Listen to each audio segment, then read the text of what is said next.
আসসালামু আলাইকুম। আমি ফারজানা ফাতেমা মানিকগঞ্জ থেকে বলছি। আমার ইউটিউব চ্যানেলে আপনাদের সবাইকে স্বাগতম। প্রতিবারের মতো আবারও নতুন একটি ভিডিও নিয়ে হাজির হলাম আপনাদের মাঝে। চলুন কথা না বাড়িয়ে মূল ভিডিওতে চলে আসি।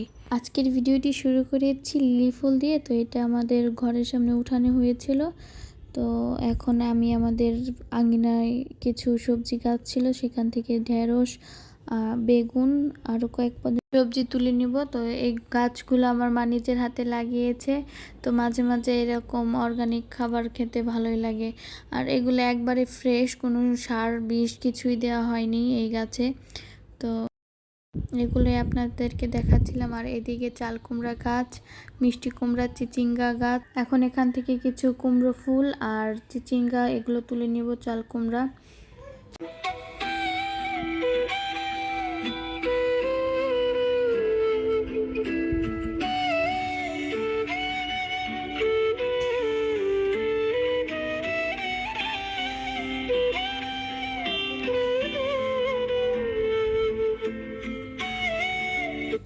আমার মাও এসেছে সাথে, তো মার সাথে আমিও মাকে কিছু সাহায্য করে দিচ্ছি।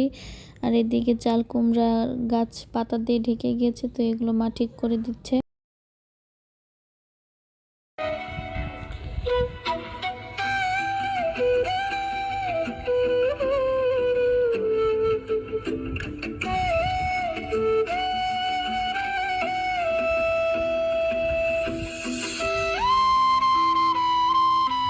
আর আমাদের এটা হচ্ছে পেঁপে বাগান। আর এই পেঁপে বাগানের পাশ দিয়েও কিছু গাছ লাগানো হয়েছিল।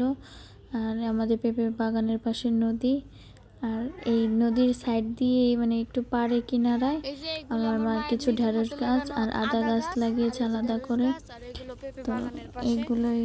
আর ওই পাশে আছে মিষ্টি কুমড়া গাছ, আর আছে কচুরলতি, একেবারে সার বিষ ছাড়া সব কিছুই। তো যাই হোক, এই যে এইগুলো আজকে তুলে নিয়ে এসেছি আমাদের ক্ষেতে থেকে।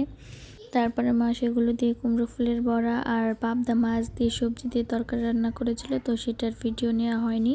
তো সেই দিন বিকালে আমরা বাড়ি চলে আসি। আর এটা ছিল তার পরের দিন দুপুরবেলা থেকে ভিডিও। তো এখানে কলিজা ধুয়ে পরিষ্কার করে নিয়েছি, এটা আজকে রান্না করব।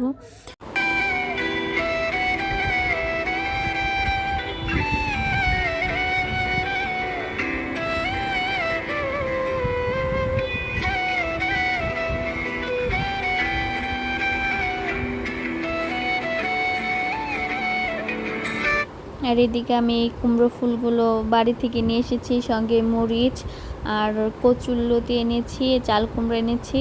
তো এখন আমি কুমড়ো ফুলগুলো পরিষ্কার করে বেছে নেব। আর এগুলো দিয়ে আমি আজকে পাকোড়া বানাবো। আর পাশে আমি পোলাওয়ের চাল আর মসুরের ডাল ভিজিয়ে রেখেছি, এগুলো আমি এখন ব্লেন্ডার করে নিব কয়েকটা রসুন দিয়ে, হলুদ, লবণ এগুলো দিয়ে আমি ভালোভাবে ব্লেন্ড করে নিব। পাটায় বাটলেও হয়, আসলে প্রযুক্তির খাতিরে এখন সব কিছুই আমরা যত সহজে তাড়াতাড়ি হয় সেই দিকটাই দেখি। তো এদিকে আমার কলিজাগুলো রান্না করা হয়ে গিয়েছে। আর এখন আমি এগুলো মেখে নিব। এখানে আমি আমার ছেলের জন্য আগে কিছুটা বানিয়ে নিয়ে তারপরে আমি আরও কিছু মরিচের গুঁড়ো অ্যাড করব। তো এখানে আমি হালকা চিনি দিয়ে দিচ্ছি। এই চিনিটা দিলে হয় কি, খাবারটা আলাদা একটা টেস্ট আসে। তো আর এদিকে আমার তেলটা গরম হয়েছে কিনা সেটা আমি চেক করে নিচ্ছি। তো তেল গরম হয়ে এসেছে। তো আস্তে আস্তে আমি মিষ্টি কুমড়ো ফুলগুলো দিয়ে দিচ্ছি। আর এদিকে আমার ভাজাভাজি হয়ে গেছে। তো এখন আরও হাতের কাজগুলো সেরে নিচ্ছি। আশা করি আমার আজকের ভিডিওটি আপনাদের কাছে ভালো লেগেছে। আর ভালো লাগলে অবশ্যই আমার চ্যানেলটিকে সাবস্ক্রাইব করে আমার পাশেই থাকবেন, যাতে আমি সামনে এগিয়ে যেতে পারি। আর আজ দুপুরের আয়োজনে যা ছিল তা আপনাদেরকে একটু দেখিয়ে দিচ্ছি। আর এখানে ছিল পেঁপে মাছ রান্না করেছিলাম। আর এখন আমি আমড়াগুলো গুছিয়ে রাখছি, এরপরে আমি দুপুরের খাবার খেতে যাব। তো আমার আজকের এই ভিডিওটি ছিল এ পর্যন্তই। আশা করি আমার এই ভিডিওটি আপনাদের কাছে ভালো লাগছে। আজ এখানেই বিদায় নিচ্ছি। পরবর্তীতে নতুন কোনো ভিডিও নিয়ে আপনাদের মাঝে হাজির হব। ধন্যবাদ সবাইকে।